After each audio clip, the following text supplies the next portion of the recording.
하나님의 말씀 데살로니가 전서 5장 16절에서 18절에 있는 말씀까지 한 절씩 나눠서 읽고 18절은 같이 읽습니다. 항상 기뻐하라. 범사에 감사하라. 이것이 그리스도 예수 안에서 너희를 향하신 하나님의 뜻이니라. 아멘. 하면 아주 유익하다는 것을 누구든지 다 알고 있습니다. 감사라는 말을 들어서 싫어할 사람은 없죠. 감사라는 용어는 사람을 따뜻하게 하고 기분을 좋게 합니다. 그래서 감사가 좋은 줄은 다 우리가 알고 있습니다.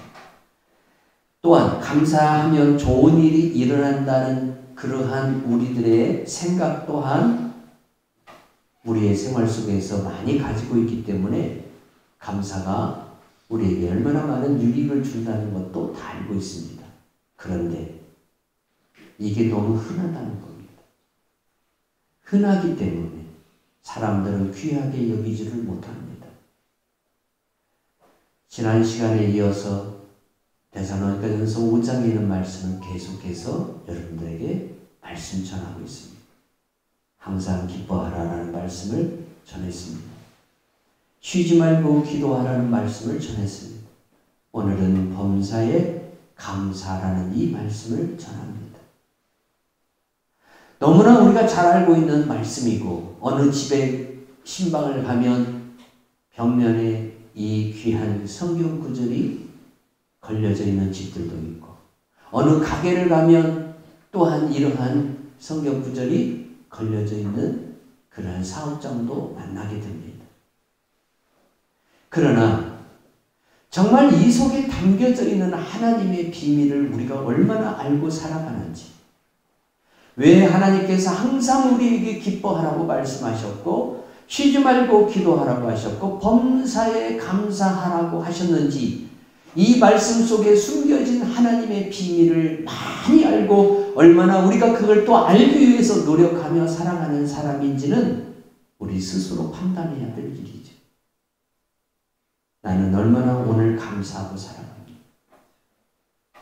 내가 사는 것 자체가 하나님의 감사인데 이 감사가 우리들의 일상적인 생활 속에서 하나의 식상한 어떤 그러한 제목처럼 들리기가 쉽다는 사실입니다. 현대 과학, 특히 현대 21세기 의학은 뇌를 전문적으로 연구하고 있습니다. 여러분들이 서점에 가면 뇌와 관련된 서적들이 참 많이 나옵니다. 21세기는 뇌와 관련된 연구가 크게 진행되고 있습니다. 인간의 뇌의 한계가 어디까지인가, 그리고 인간의 이 뇌를 통해서 어디까지 인류가 발전하고 문명을 여러분 발전시켜 나갈 것인가 과학자들은 지대한 관심을 가지고 살아갑니다. 그 하나의 여러분 형태로 나타난 것이 이세돌과 알파고의 바둑대결이었습니다. 사람의 머리를, 사람의 뇌 구조를 그대로 컴퓨터에 쉽게 말하면 이식을 시키는 겁니다. 이게 AI입니다. 그래서 지금 어느 단계까지 왔습니까? 미국의 유명한 로봇 회사를 우리나라의 현대그룹이 인수를 했습니다. 참 잘한 일입니다. 이 일은. 로봇이 여러분 이제 전투병이고 로봇을 통해서 사람이 운전하지 않고 기계가 운전하는 그런 시대를 우리가 지금 시작하고 있습니다. 우리가 식당에 가면 로봇이 와서 빈 그릇도 가져가고 음식 담은 그릇도 가져다 줍니다. 지금 이런 시대를 살고 있습니다. 이러한 기계 제품들이 다 어디에서 나오냐? 인간의 두뇌 개발을 갖다가 이식을 하는 겁니다. 인간의 이 생각하는 그것을 가져다가 이식을 하는 겁니다. 그 대표적인 게 바로 알파고입니다. 이렇게 세상은 변하고 있고 뇌과학을 전문적으로 과학자들이 연구하고 있다는 사실입니다. 현대 과학자들이 뇌과학을 또 심리학을 사회학을 연구하면서 한 가지 충격적인 사실을 발표하는데 그게 뭐냐면 인간에게 있어서 가장 중요한 것이 뭐냐라고 이야기한다면 과학자들은 감사하는 것이라고 이야기합니다. 감사하는 것. 얼마나 그게 대단한 우리는 그냥 일상적으로 알고 있는 그 사실이 그분들에게 있어서는 굉장히 충격적으로 다가왔다는 사실입니다. 왜? 연구를 하면 할수록 감사하라는 것이 그냥 하나님께서 우리들에게 피상적으로 주신 말씀이 아니라는 사실입니다. 이 속에는 하나님의 숨겨진 고귀한 비밀이 있습니다. 감사는 단순하고 뻔한 정서로 보이지만 우리의 건강, 행복, 사회적 관계를 얼마나 강력하게 영향을 미치는지는 연구 논문들이 최근 많이 발표되고 있어요.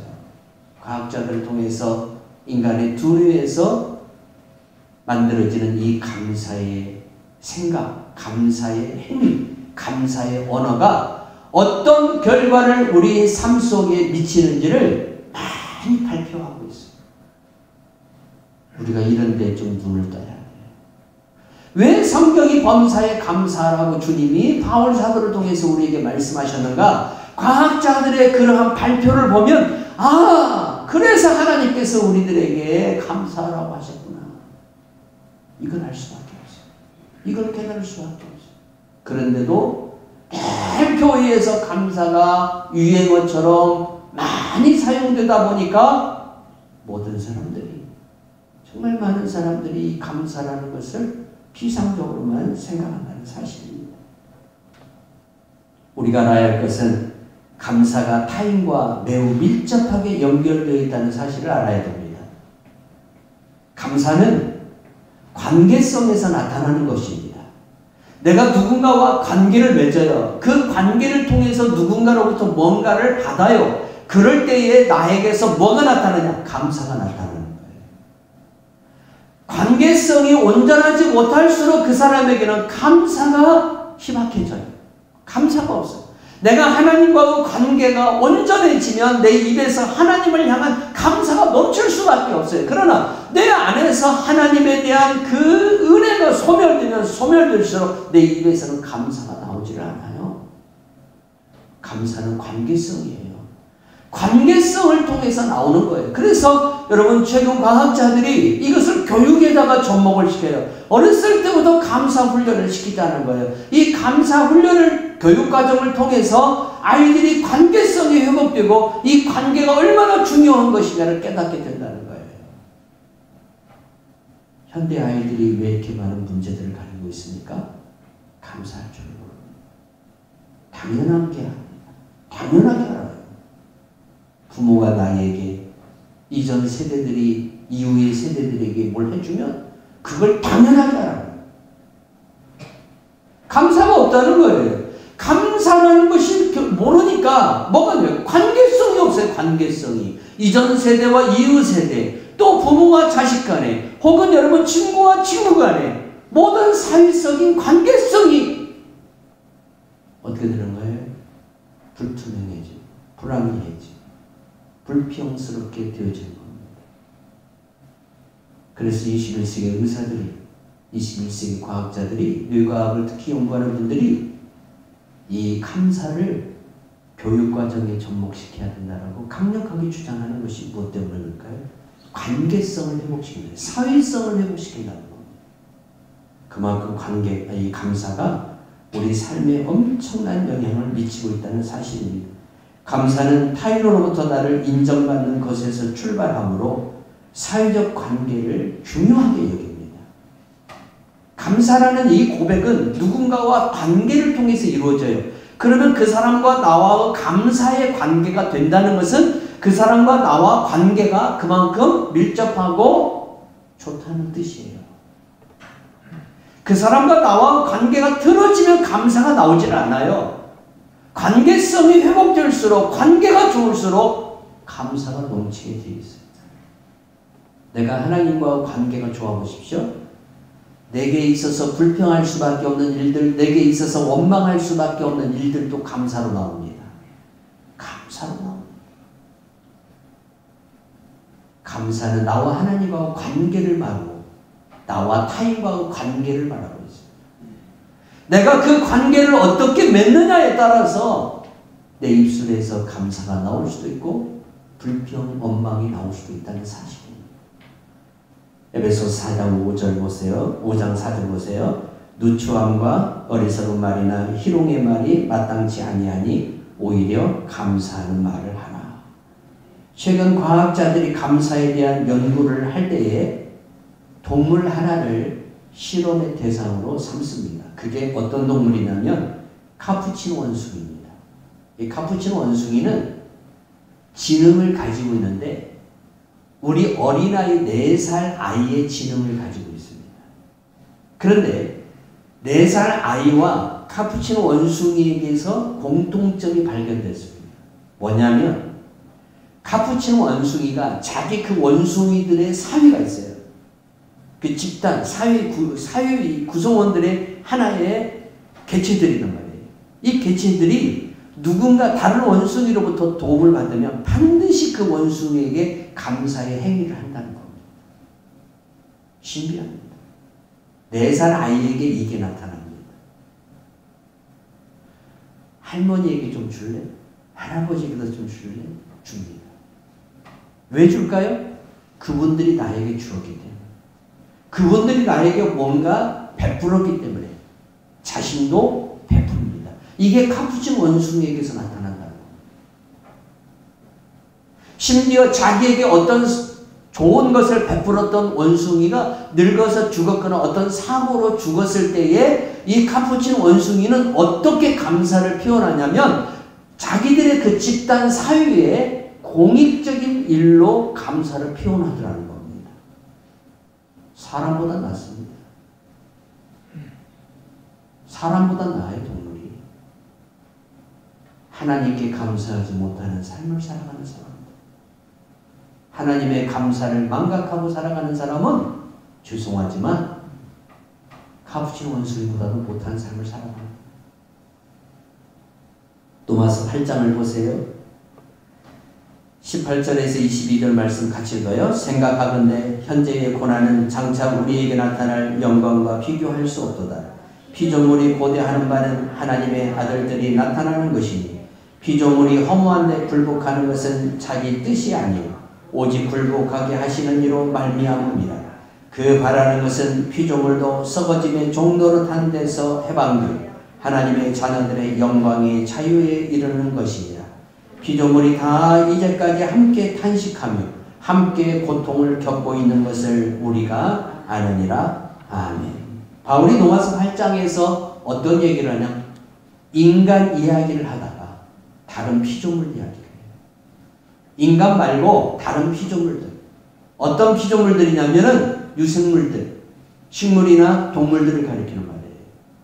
이 피조물들이 무엇을 원하고 있는가에 대해서 말을 하고 있어요.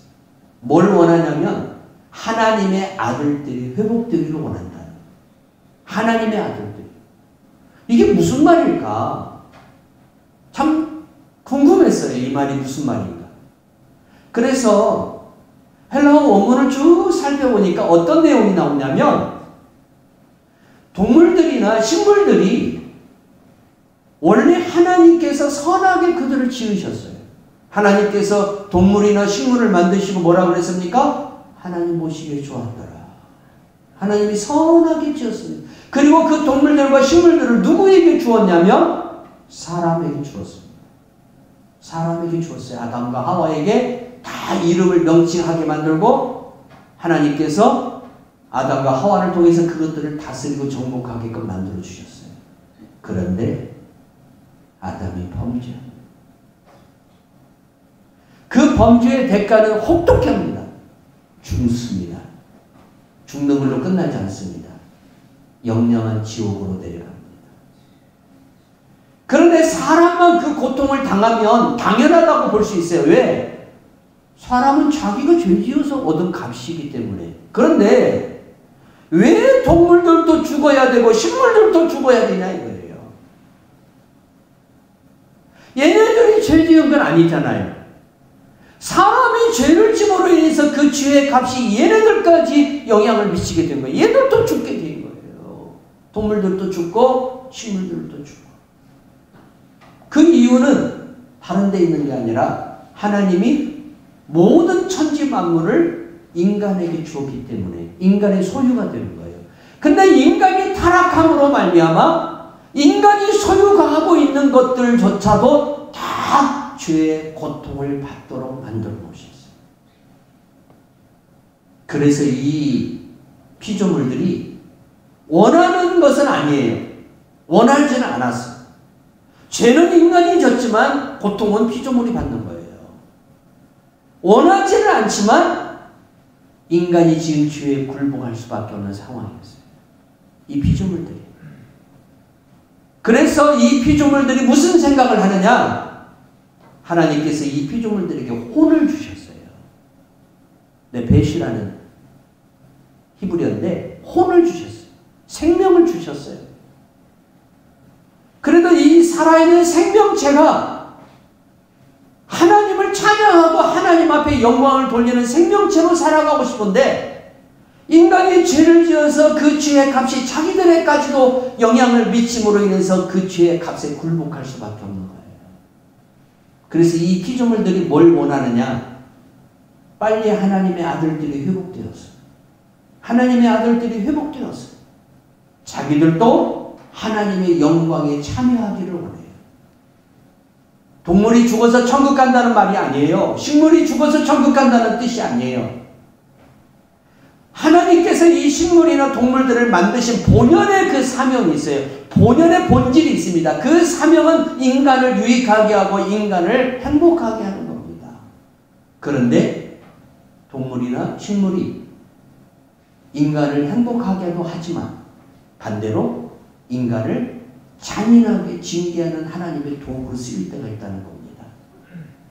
그래서 이 식물들이나 동물들이나 이 자연이, 피조물이 하나님께서 자신들을 징계하는데, 하나님께서 이 죄인들을 징계하는 데에 자신들이 도구로 쓰여지는 그런 피조체가 되기를 원하지 않고, 인간이 하나님의 축복을 받고 인간이 하나님의 이 주시는 은혜를 누리는 그 일에 자기 자신들이 도구로 쓰임받기를 원한다는 사실입니다. 그래서 하나님의 아들들이 회복되면 회복될수록 피조물들은 기뻐한다는 사실입니다. 그들은 감사한다는 겁니다. 우리를 보면서 우리가 예수님을 잘 믿고 우리가 하나님의 아들들로 세워지면 세워질수록 다른 피조물들도 감사해요. 감사. 그런데 인간만 감사를 사람. 그게 우리의 참으로 어리석은 모습이라고 볼 수 있어요.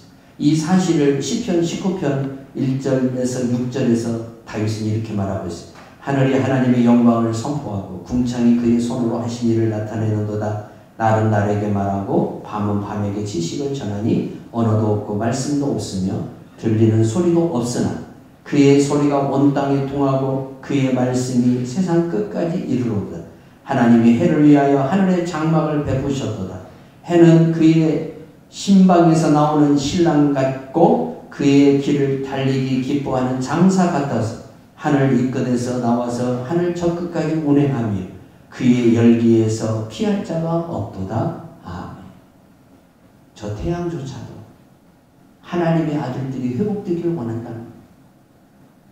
하나님의 아들들이 회복되면 하나님께서 저 태양이나 달이나 1월 성신뿐만 아니라 이 자연의 모든 것들을 통해서 하나님이 어떻게 해요? 당신의 영광을 드러내는 하나님의 자녀들을, 이 사람들을 유익하게 하는 도구로 쓰임을 받는다는 사실.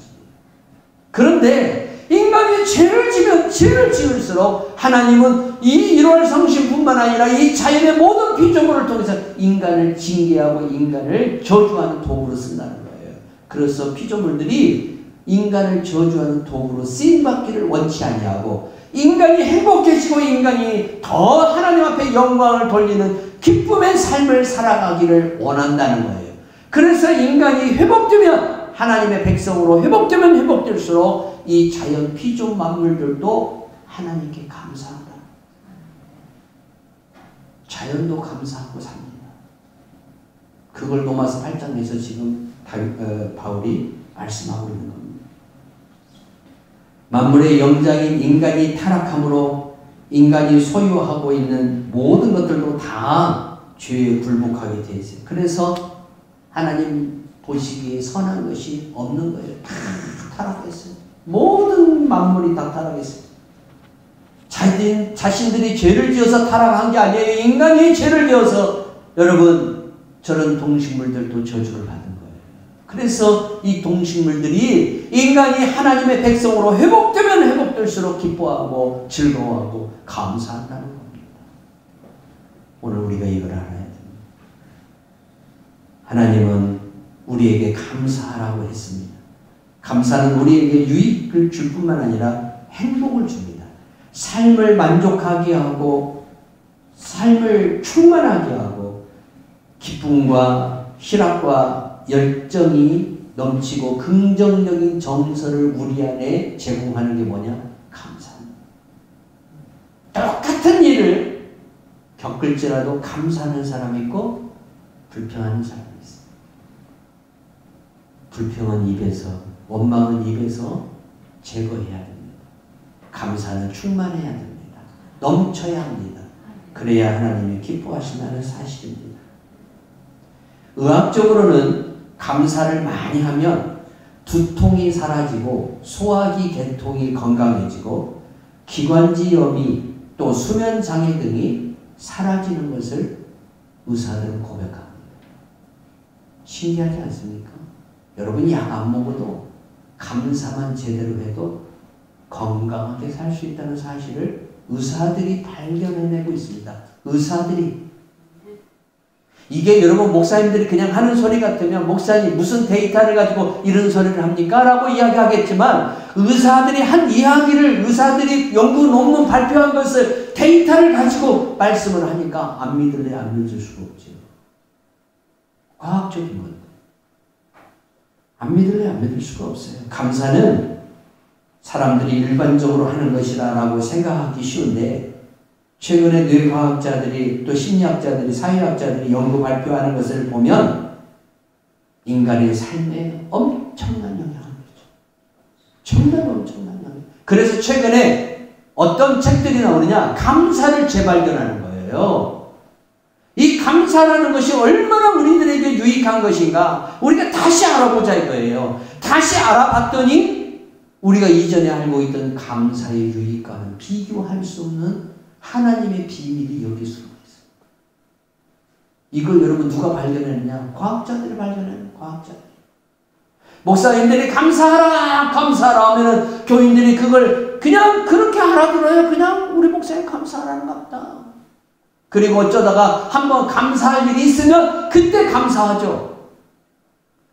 그런데 과학자들이 왜 감사가 우리에게 중요한가? 이 과학적 증거물들을 우리들에게 제시하기 때문에 우리가 감사하면 할수록 우리 삶이 얼마나 기쁜 이거 역사가 일어나는지를 알아야 합니다. 에레미야서 30장 17절에서 19절 말씀 같이 읽어요. 여호와의 말씀이니라 그들이 쫓겨난 자라 하며 시온을 찾는 자가 없은즉 내가 너의 상처로부터 새살이 돋아나게 하여 너를 고쳐주리라. 여호와께서 말씀하시니라 보라 내가 야곱 장막의 포로들을 돌아오게 할 것이고 그 거처들의 사랑을 베풀 것이라. 성읍은 그 폐허가 된 언덕 위에 건축될 것이요 그 보류는 규정에 따라 사람이 살게 되리라. 그들에게서 감사하는 소리가 나오고 즐거워하는 자들의 소리가 나오리라. 내가 그들을 번성하게 하리니 그들의 수가 줄어들지 아니하겠고 내가 그들을 존귀하게 하리니 그들은 비천하여지지 아니하리라. 아멘. 히브리 원문을 보니까 이 말씀이 어떻게 나오냐면 감사하는 자에게로 나와요. 감사하는 자에게. 하나님이 어떤 은혜를 주시는 것 이 말씀을 일본의 한 의사가 예수 믿는 의사가 이 말씀을 머릿속에 다 기억하고 있었어요. 근데 한 환자 하나가 자기를 찾아온 거예요.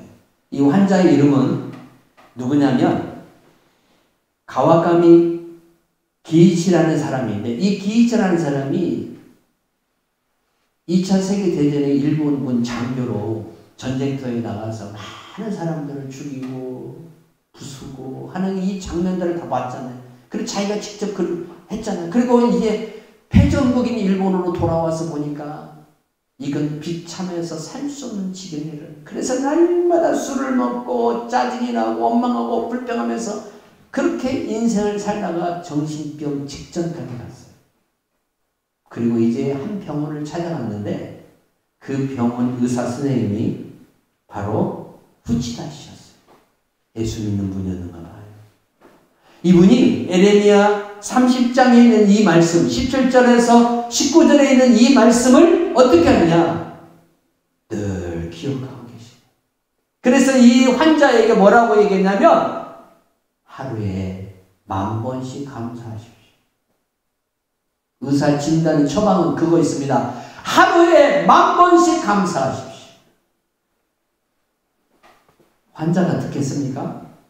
그래도 의사가 하라니까. 마지막 보루잖아요. 마지막 보루예요. 그래서 하루에 100번, 1000번 이제 하겠죠. 그러던 어느 날 자기 아들이 감 2개를 준 거예요. 감. 근데 그 감을 딱 받는 순간 자기 마음속에서 울컥하는 감사가 나오더래요.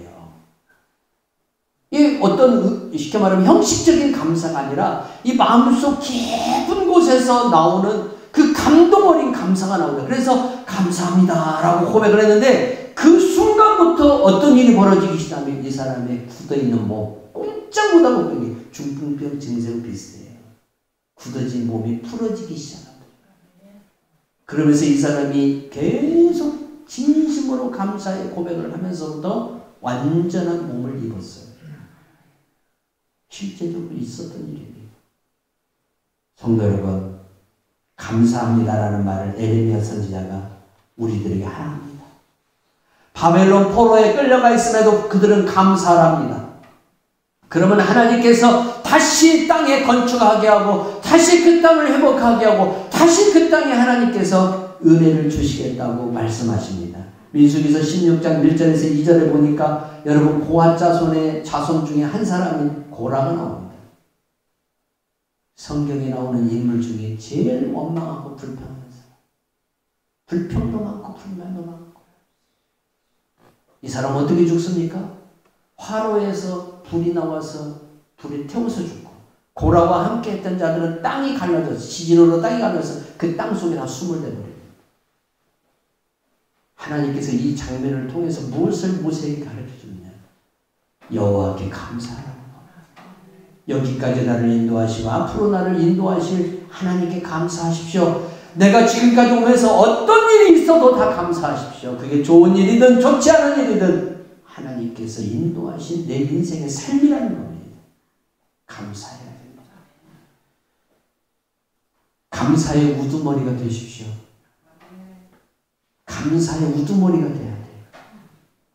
느헤미야서를 읽다 보니까 참 재미있는 장면 하나가 나와요. 느헤미야서 11장 17절에서 18절 말씀 같이 읽어요. 또 아삽의 증손 삽디의 손자 미가의 아들 마따니아이니 그는 기도할 때에 감사의 말씀을 인도하는 자가 되고 형제 중에 바쿠가 버금이 되었으며 또 여두둔의 증손 갈랄의 손자 삼마의 아들 압단이 거룩한 성의 네일 사람은 모두 284명이었느니라. 자, 여기 느헤미야가 이제 성벽 건설을 다 마쳤어요. 그리고 거기에다가 다 쉽게 말하면 인원을 배치를 하는 거예요. 그런데 특이한 사람 하나가 나와요. 특이한 관료 하나가 나와요. 어떤 관료냐? 여러분 뭐 대통령 가면 경호하는 사람, 의전 담당하는 사람 이게 다 각자 분야가 틀리잖아요. 그런데 느헤미야가 하나님의 이 성전이 회복되고 예배가 회복되는 데에 가장 핵심적인 한 사람을 세우는데 그 사람이 누구냐면 우리가 방금 읽은 삽디의 손자 미가의 아들 마따냐예요. 이 사람은 어떤 사람이냐? 감사의 사람. 감사의 두루리. 느헤미야가 독특한 관리 하나를 세워요. 어떤 사람이냐면 백성들을 돌아다니면서 백성들에게 이걸 감사하시오, 이것을 감사하시오, 저것을 감사하시오 하면서 입을 열어서 말을 하는 사람이에요. 백성들이 원망하고 불평할 것 같으면 그 사람에게 찾아가서 항상 하나님께서 지난 시간에 우리들에게 주신 그 은혜를 감사하라고 권면을 하는 사람이에요. 이 사람을 세워놨어요. 할렐루야. 얼마나 이 사람이 중요한 사람인지 아세요? 왜 그럴까요? 하나님은 감사로 제사를 드리는 사람, 감사의 고백을 하는 사람들에게 더 큰 은혜를 주시고, 더 귀한 은혜를 주시고, 구원을 베풀어 주십니다. 하루에 몇 번씩 감사해야 됩니까? 느헤미야도 감사할 수 없는 상황이었습니다. 산발락과 도비아의 방해뿐만 아니라 내적으로는 많은 어떤 적과 내통하는 자들이 있었고 제사장들의 타락이 있었고 여러 가지 안으로 밖으로 그는 성벽을 완성할 수 없는 상황이었습니다. 그 어렵고 힘든 과정 속에서도 그는 입에서 감사를 끊이지 않았습니다. 암살의 유혹도 받았습니다. 그런데도 그는 감사함을 끊어지지 않았습니다. 하나님 감사합니다. 한번 생각해 보십시오. 페르시아에서 아닥사스다 왕의 최신복입니다. 술 맡은 관원이에요. 이 말은 왕의 신복 중에서 최고의 신복이에요. 가장 신뢰하는 신복이에요. 그러니까 이 사람의 출세는 이미 대로가 열린 거예요. 거기에 있으면 이 사람들은 이 느헤미야는 먹고 사는 데 아무 문제 없어요. 역사 속에 한 인물로 자리 잡을 수도 있어요. 그런데 고향에서 온 두어 사람의 이야기를 들었어요. 예루살렘이 황폐해지고 예루살렘이 고통받는다는 소리를 듣고 자기의 관직을 잠시 내려놓고 고향으로 돌아옵니다. 여러분, 누가 이렇게 하려고 했습니까? 어떤 사람이 이런 길을 택하겠습니까? 그러나 고향에서 들었던 그 소리를 사명으로 받아들이는 거예요. 이것이 하나님이 나에게 주신 사명이구나. 그리고 이 사명을 감사했어요. 감사함으로 시작한 거예요. 모든 예배는 감사함으로 시작하고 감사함으로 마치는 거예요. 내 삶이 감사함으로 시작하고 감사함으로 마쳐야 될 줄로 믿습니다. 그때 하나님의 은혜가 더욱 귀하게 임하실 줄로 믿으시기 바랍니다. 이렇게 그가 감사함으로 주신 십자가의 길을 걸어가니까 하나님이 아닥사스다 왕을 통해서 다 도와주게 만듭니다. 돕는 손길의 은혜를 만들어줍니다. 그러나 그럼에도 불구하고 현장에서 일하는 그는 힘들었습니다. 암살의 위험까지 있었으니까. 그런데 그 고비 속에서도 감사를 끊어지지 않습니다. 그랬더니 하나님은 어떻게 합니까? 성벽이 완성됩니다. 그리고 드디어 이스라엘의 예배가 회복됩니다. 이게 뭔 뜻일까요? 여러분, 예배가 회복된다는 것은 이스라엘 땅에 하나님이 다시 이른 비와 늦은 비를 내리신다는 뜻입니다. 다시 그들이 축복의 음식을 먹기 시작한다는 겁니다. 다시 다윗 시대로 돌아갈 수 있다는 겁니다. 다시 솔로몬 시대로 돌아갈 수 있다는 겁니다. 하나님께서 그 백성들에게 그렇게 은혜를 주신다는 겁니다. 감사가 이 결과를 가져온다는 사실입니다. 성도 여러분, 좋은 일은 감사하기 쉽습니다.